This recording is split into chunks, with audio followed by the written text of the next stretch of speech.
지난주에 우리가 살펴본 내용은 요한의 제자들을 돌려보내고 난 뒤에 예수님께서 남아있는 그 무리들, 군중들과 대화를 하시면서 특별히 요한도 받아들이지 않고 예수님도 받아들이지 않는 그 당시 예수님 세대에 그 시대에 모든 완악한 사람들에 대해서 책망을 하셨습니다. 아이들이 장터에서 놀이를 할 때 피리를 부르도 춤추지 않고 가슴을 슬프게 울어도 애곡하여도 가슴을 치지 않는다 하는 그런 비유의 말씀을 통해서 요한의 선포도 듣지 않고 예수님의 선포도 듣지 않는 그런 굳어 있는 그들의 마음을 애탄 마음으로 말씀하셨습니다. 단지 선포를 듣지 않는 정도가 아니라 오히려 요한이 자기 절제하고 이렇게 금욕 생활하는 것들을 보고 미쳤다라고 그렇게 비난하고, 예수님은 그 반대로 포용하고 또 모든 사람들과 잘 어울리셨는데 그것을 먹는 것을 탐하고 마시는 것을 탐하고 죄인들과 어울린다 그러면서 또 비난하였습니다. 오늘 본문은 예수님의 사역에 대하여 반감을 갖는 세 도시 이름이 있는데 세 성읍, 그들을 질책하시는 장면부터 시작해서 예수님이 참된 안식으로 초청하시는 말씀까지 살펴보겠습니다. 먼저 회개하지 않는 도시들에 대한 말씀입니다. 오늘 본문 20절부터 24절까지는 회개하지 않는 성읍들에 대해서 예수님이 질책하시는 말씀입니다. 이 말씀은 누가복음에도 동일한 내용이 나오는데, 예수님이 사역 전기 갈릴리 사역이 있고 그다음 후반기 유대 사역이 있죠. 크게 나눴을 때. 그런데 갈릴리를 떠나서 유대 지역으로 가시는 그 기록 중에 포함되어 있어요. 그래서 70인의 제자를 파송할 때 주신 말씀입니다. 누가복음 10장 12절에서 15절 그 내용이 동일한 병행 구절입니다. 마태는 시간의 순서에 따라서 아니라 앞부분 우리가 바로 지난주에 살펴본 마태복음 11장 16절에서 19절 완악한 이 세대를 질책하셨던 그 말씀의 내용과 연관성이 있기 때문에 이 부분을 연속하여 배치한 것입니다. 즉 앞에서는 그 세대의 사람들의 완악함을 다루었고, 오늘 본문에서는 특별히 그 중에 몇 개의 성읍, 도시의 주민들의 완악함을 다루고 있습니다.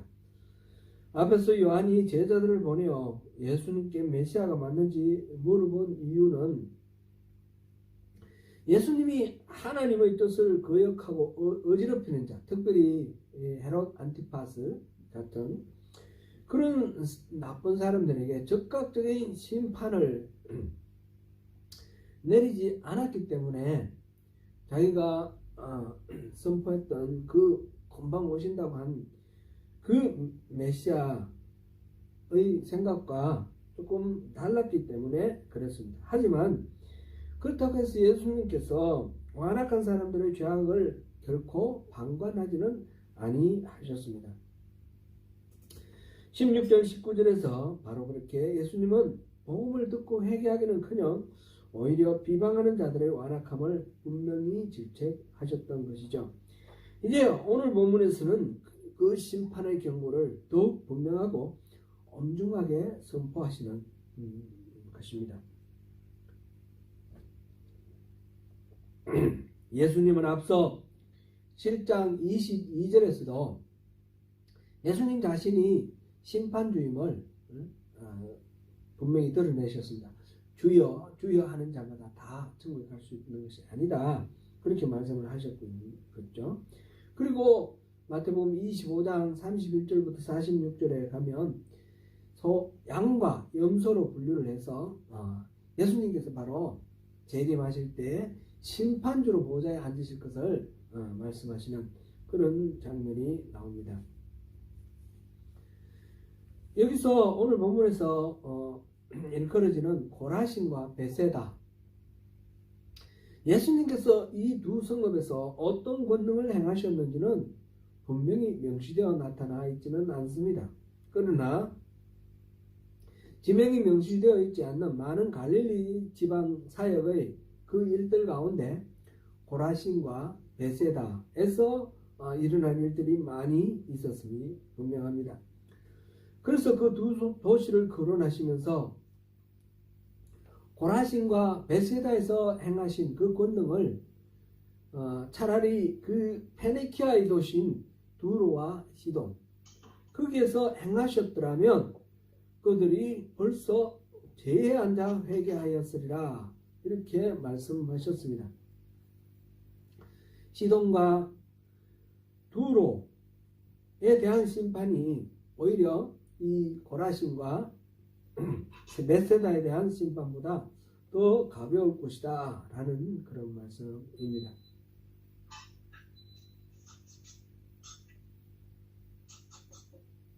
네. 제가 잠깐만 제가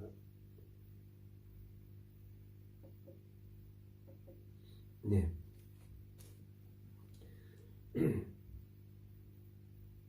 또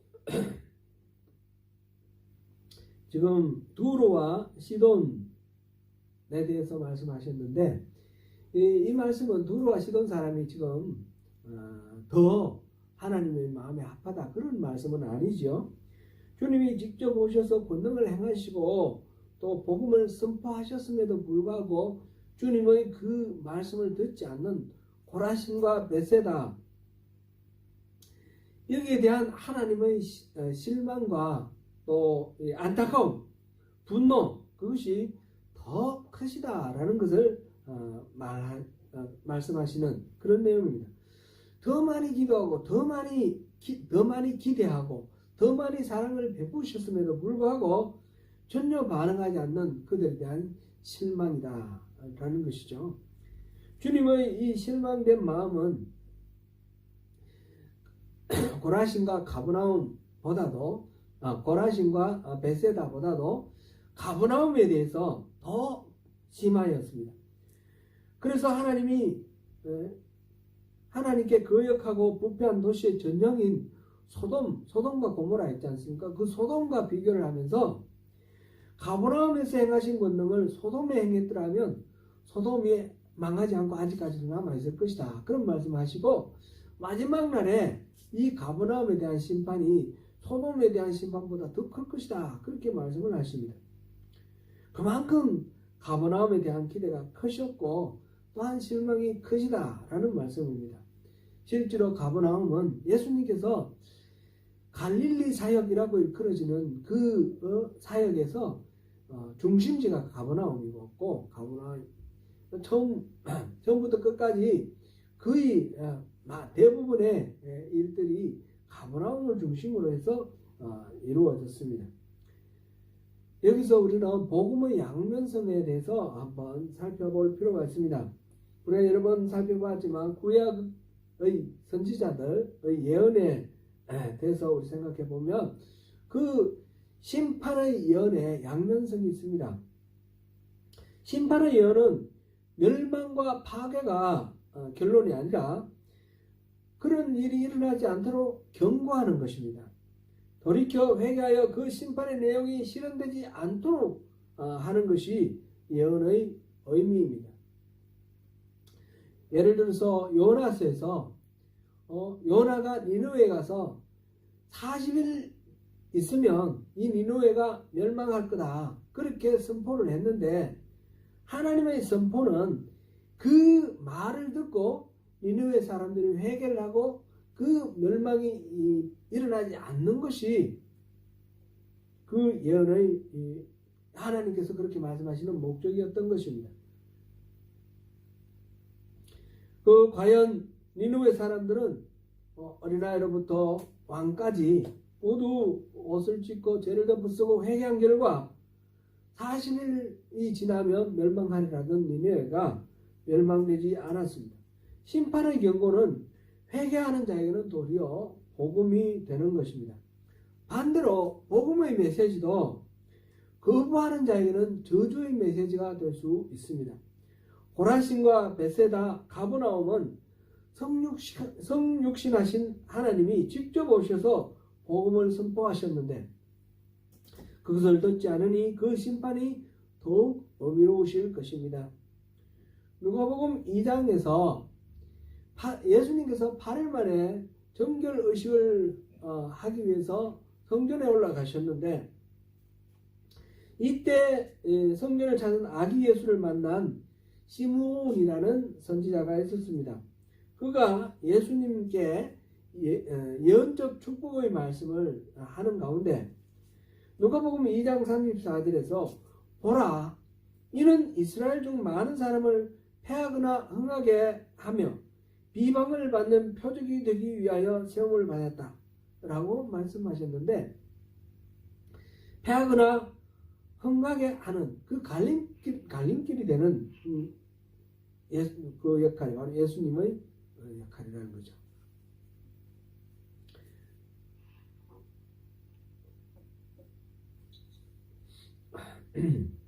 그리고 또 예수님을 찾아온 요한의 제자들에게 예수님께서 하신 말씀, 우리 지난번에 살펴본 11장 6절 말씀에 누구든지 나로 말미암아 실족하지 아니하는 자는 복이 있도다 라고 하셨는데 그 말씀도 그렇습니다. 복음을 전하는 그리스도인의 향기가 어떤 사람에게는 사망의 향기도 되고 또 어떤 사람에게는 생명에 이르는 그런 향기도 된다라는 것을 우리가 살펴봐야 되겠습니다. 고린도 후서 2장 16절 말씀입니다. 오늘 본문에서 주님이 표면적으로 고라신과 벳세다, 가버나움에 대해서 신랄하게 저주의 말씀을 선포하고 계시지만 이 말씀은 편협한 보복의 말씀이 아닙니다. 회개하지 않고 멸망의 길로 달려가고 있는 사람들에 대해서 가슴을 쥐어짜는 그런 애통하는 예수님의 그 불타오르는 그 사랑의 말씀인 것입니다. 본문 25절에서 27절까지는 하나님의 자기 계시, 아버지를 아는 자가 누구인가 하는 것에 대해서 말씀하고 계십니다. 크게 봐서 우리 마태복음 전체 구조를 다시 한번 말씀을 드리면 그 5장부터 7장까지 산상수훈에서 첫 번째 설교가 나왔죠. 여기서 하나님 나라의 헌법이 선포됩니다. 8장에서 9장 사이는 10가지의 기적을 통해서 하나님 나라의 이 땅에 실현시키신 예수님의 권능, 곧 예수님이 메시아 되심을 설명하였습니다. 10장에서는 예수님께서 선포하신 그 하나님 나라를 또 선포하는 전도자가 되는 바로 제자 공동체, 교회의 선교에 대해서 선교를 할 때 일어나는 여러 가지 일들에 대해서 어떤 자세를 가지고 해야 될 것인지에 대한 그런 설교였습니다. 그리고 11장, 12장 우리가 지금 보고 있는 이 부분은 예수님의 메시아 되심에 대한 여러 가지 반대에 대해서 예수님께서 이에 대해서 반박하고 스스로를 변증하시는 그런 내용입니다. 앞에서 요한이 확신이 흔들려서 질문을 했던 그런 내용이 있었고요. 그리고 예수님께서 요한을 보내고 나신 뒤에 이 세대의 완악함에 대해서 말씀하셨죠. 그리고 오늘 본문에서 우리가 이 세 성읍 고라신, 벳세다 그리고 가버나움 그들의 그 완악함에 대해서 더 심판의 경고를 말씀하셨습니다. 25절부터 27절 사이에서는 바로 그러한 상황 속에서 예수님이 바로 하나님께서 스스로를 어떻게 드러내시는가를 말씀하시는 그런 내용입니다. 예수님의 끊임없는 선포에도 불구하고 잘 받아들여지지 않고 있는 그런 상황입니다.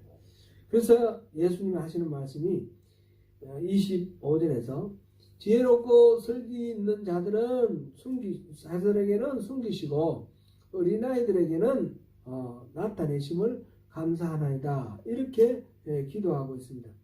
이것이 바로 아버지 하나님의 뜻이라는 것입니다. 앞에서도 세례 요한에 대한 대답에서 예수님은 단순한 말이 아닌 권세 있는 행동으로서 하나님 나라를 입증해 보이시고 자신이 메시아 되심을 나타내셨습니다. 예수님의 말씀이나 이적을 보고 또 들은 사람들이 스스로 지혜롭고 슬기롭다라고 자처하는 종교 지도자들, 제사장이나 서기관들이나 이런 사람들은 잘 깨닫지 못했습니다. 반면에 배운 것도 적고 사는 삶도 어렵고 이런 사람들, 그런 사람들이 예수님의 그 말씀 선포하는 현장에 모이고 그들이 알아들었습니다. 왜 스스로 지혜롭다고 생각하고 슬기롭다고 하는 사람들은 예수님의 말씀을 깨닫지 못했을까요? 자기 생각이 너무 강하기 때문에 그렇습니다.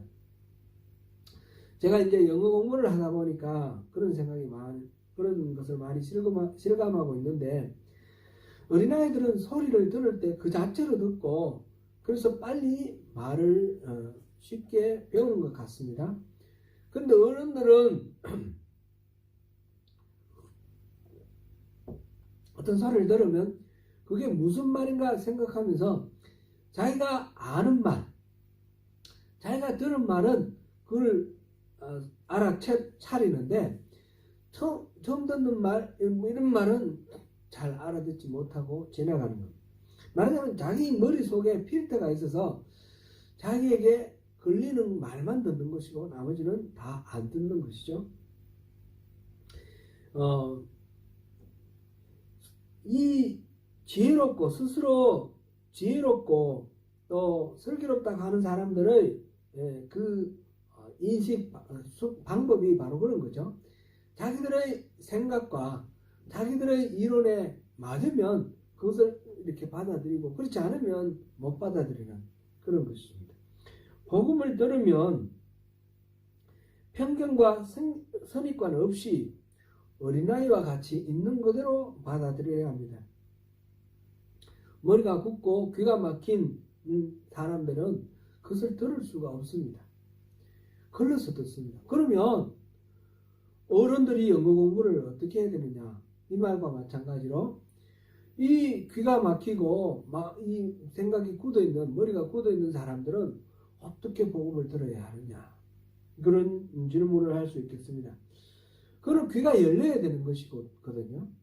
그는 하나님의 은혜를 구해야 됩니다. 오늘 본문에서 지혜롭고 슬기로운 사람들에게는 숨기시고 어린아이들에게는 나타내셨다 그랬습니다. 숨기고 나타내신 주체는 누구입니까? 하나님입니다. 하나님이 어떤 이들에게는 숨기셨고 어떤 이들에게는 나타내셨습니다. 그러니까 우리가 못 알아듣는 것은 내 책임이 아니고 하나님 책임이니까 뭐 하나님 알아서 하세요, 이런 뜻인가요? 그런 뜻이 아닙니다. 그러므로 더욱 하나님의 은혜가 필요하다라는 것을 강조하는 것입니다. 하나님이 내게 이 열린 길을 허락하시고 듣는 지혜를, 듣는 귀를 허락해 달라고 우리가 하나님의 은혜를 구해야 된다라는 것입니다. 우리 선입관과 편견을 내려놓고 하나님 말씀 듣도록 우리 마음을 돌같이 딱딱한 마음이 아니라 살같이 무른 그런 마음이 되도록 우리에게 은혜를 베풀어 주세요. 하나님 은혜를 구하는 그런 마음으로 하나님 말씀을 들어야 됩니다. 그렇게 하나님 앞에 우리가 나아가야 합니다. 27절을 한번 같이 읽어보겠습니다. 내 아버지께서 모든 것을 내게 주셨으니 아버지 외에는 아들을 아는 자가 없고 아들과 또 아들의 소원대로 계시를 받는 자 외에는 아버지를 아는 자가 없느니라. 여기서 아버지를 알 수 있는 사람, 하나님 아버지를 알 수 있는 사람은 누구입니까? 아들과 아들의 소원대로 계시를 받는 자 뿐입니다. 아들은 예수님을 지금 가리키는 말씀이고 아들의 소원대로 계시를 받는 자는 바로 예수님께서 그 계시를 들려주기를 원하시는 우리들입니다. 우리들. 주도권은 주님께 있습니다. 주님이 소원하시고 계시를 하실 때 곧 The Son chooses to reveal Him. 아들이 choose 해야 됩니다. 선택하셔서 우리에게 드러내 주시기로 결심하실 때에 우리가 하나님을 알 수 있다는 것입니다. 그러므로 우리는 주님의 은혜를 구해야 합니다. 하나님을 더 잘 알 수 있도록 은혜를 베풀어 주시길 기도해야 합니다.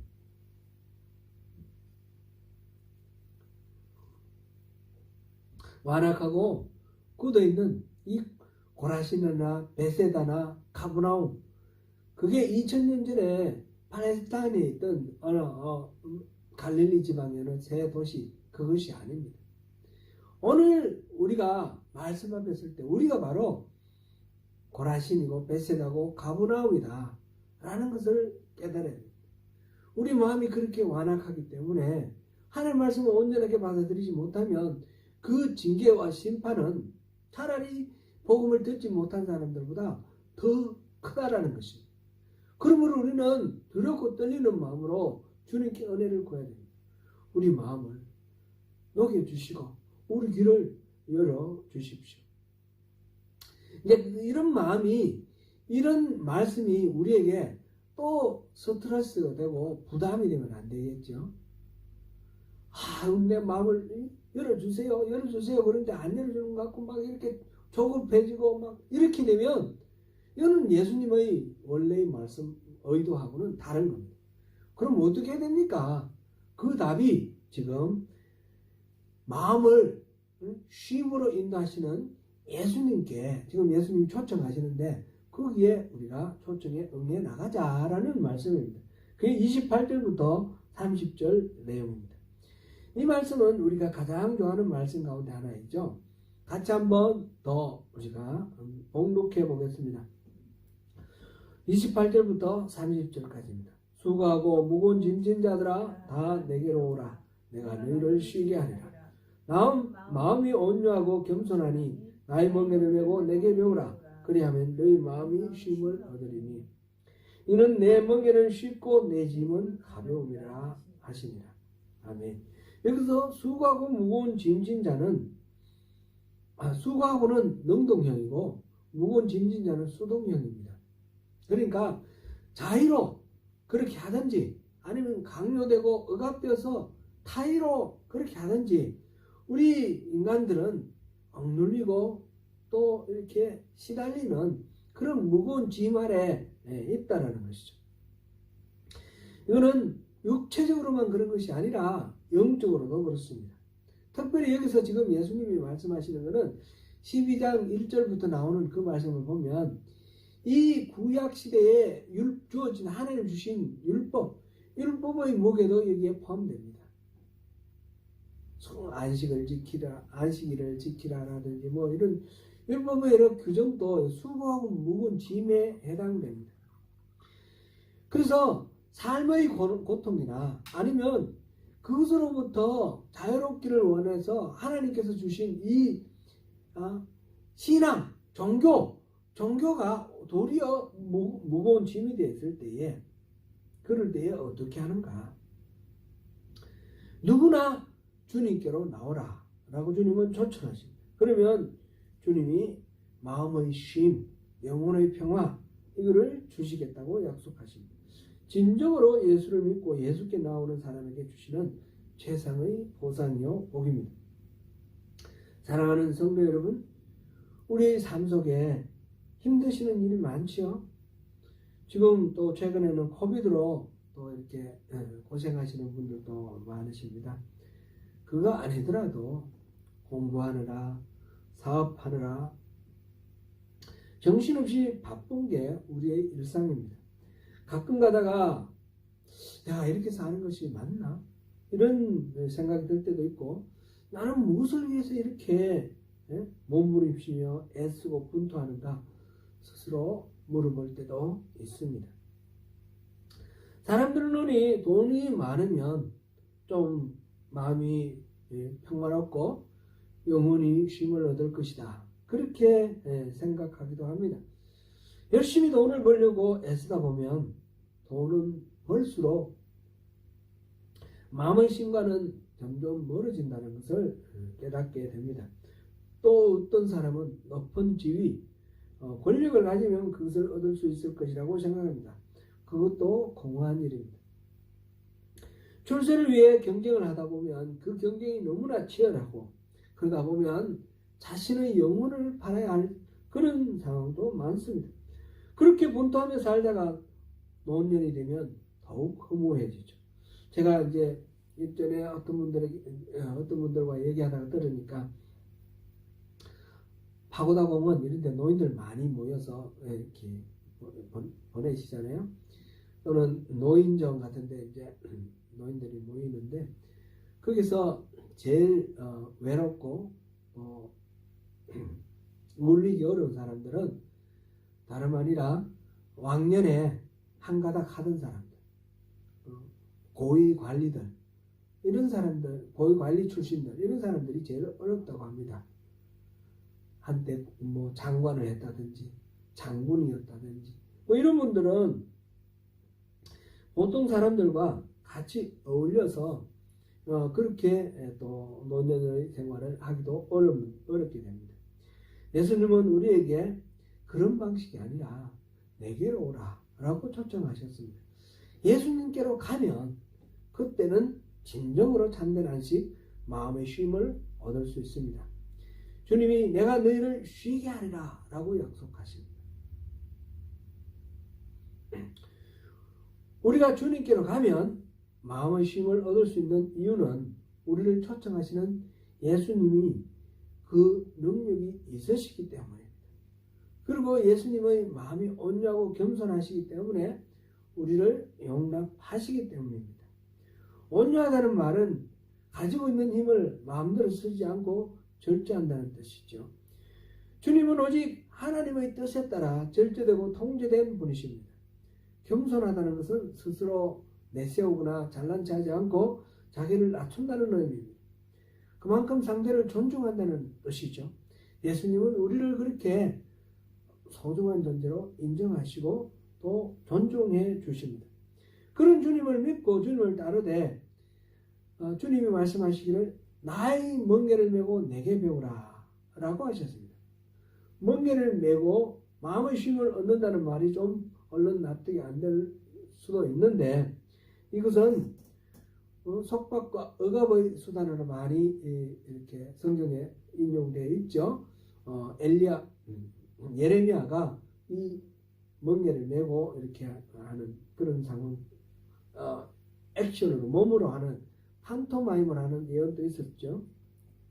그런데 이 말씀은 여러 번 살펴본 것 같은데, 당시 팔레스틴 지방의 농사법과 연관지으면 쉽게 이해할 수가 있습니다. 예수님 당시 팔레스틴 지역 사람들은 농사를 지을 때 소를 2마리를 활용해서 멍게를 같이 메었습니다. 예전에 제가 군에 있을 때 강원도에서 근무를 했는데 보니까 밭에서 소를 가지고 쟁기질을 하는데 소를 2마리를 쓰더라고요. 그래서 물어봤는데 2마리 중에 1마리는 베테랑이에요. 5살, 6살, 몇 년 동안 이제 농사를 지어본 그런 베테랑 소이고, 한 소는 이제 1살, 이런 정도 되는, 덩치는 똑같지만, 오히려 더 클 수도 있지만, 이 일을 한 경험이 없는 그런 소입니다. 만약 이 젊은 소를 따로 쟁기를 메어서 이렇게 하면 너무 이 힘을 조절을 하지 않고 마구 써버려서 금방 지치는 겁니다. 이거는 제가 시골에서 많이 이렇게 처음 소를 한두 살 됐을 때 처음 일을 시킬 때 많이 봤던 그런 내용입니다. 근데 소 두 마리를 이렇게 하면 이 베테랑 소가 페이스를 조절하는 거죠. 그래서 힘센 소가 그 베테랑 소를 따라다니면서 조절된 그런 상황으로 힘을 쓰기 때문에 이 두 마리가 아주 효율적으로 일을 잘하게 되는 것입니다. 말하자면 예수님의 멍에를 매라는 이 말씀은 예수님과 우리가 한 멍에를 매고 예수님은 베테랑 소처럼 이렇게 조절을 하고 우리는 그 젊은 소처럼 그냥 따라가기만 하면 된다. 그런 의미입니다. 예수님께서 앞으로 가시면 우리도 앞으로 가고 예수님께서 멈추시면 우리도 멈추고 예수님께서 오른쪽으로 하면 우리도 오른쪽으로 가고 예수님께서 왼쪽으로 하면 우리도 왼쪽으로 가시고 우리도 가고 그렇게 하면 예수님의 그 은혜와 능력으로 모든 어려운 난관과 힘든 일들은 다 예수님이 감당하시고 우리는 우리에게 주신 하나님의 은혜 능력 속에서 그 일을 효과적으로 잘 이루게 되는 것입니다. 이것이 요한복음 15장에서 말씀하시는 너희가 내 안에 있고 내가 너희 안에 있다라는 말씀하고 일치하는 그런 내용입니다. 한 멍에를 매는 것하고 우리가 주님 안에 있고 주님이 우리 안에 계시는 것 하나로 연합되는 그런 삶을 살게 될 때 우리 이 모든 삶이 그 수고하고 무거운 짐, 그 우리를 짓누르는 억압 이런 것으로부터 우리가 자유롭게 될 수 있다라는 그런 말씀입니다. 그래 되면 주님이 약속하신 대로 우리가 참된 쉼을 이루는 것입니다. 여기서 마음의 평안, 쉼이라는 것은 죽고 난 뒤에 천국에서 누리는 쉼을 얘기하는 것이 아닙니다. 오늘 일상 속에서 분주한 일상이 있는 오늘 현재 우리 삶 속에서 그 분주한 일을 하면서도 내 힘과 내 능력, 내 노력으로 모든 것들을 하려고 하지 않고 주님이 인도하시는 대로 그 일들을 감당하게 될 때 우리가 수고와 무거운 짐은 주님께 맡기고 우리는 그 일을 하면서 평화롭게 할 수 있다는 것입니다. 바로 멍게를 맨 두 소 중에 젊은 소와 같이 예수님께서 그 베테랑 소가 되셔서 모든 일들을 감당해 주실 것입니다. 사랑하는 성도 여러분, 우리가 그렇게 우리 주님께 주님의 멍게를 메고 주님께 수고가 무거운 짐을 맡기고 우리가 주님의 성품을 배우고 주님의 삶을 닮아가는 그런 우리 삶이 바로 참된 그리스도의 삶이 아니겠습니까? 환난도 많고 불확실성도 더 높은 현대사회를 살아가시면서 참 부담도 많고 또 해결해야 될 과제도 많아서 힘든 그런 것이 우리의 현실입니다. 그럴 때에 우리의 수고하고 무거운 짐을 주님께 내려놓으라 하십니다. 짐은 모두 주님께 내려놓고 우리는 주님의 멍에를 메고 주님께 배웁시다. 주님이 인도하시는 대로 그럼 주님을 따를 때 온유하고 겸손하신 우리 주님이 진정한 마음의 쉼을 우리에게 주실 것입니다. 이 모든 것을 다 누리시는 저와 여러분 되시기를 축원합니다.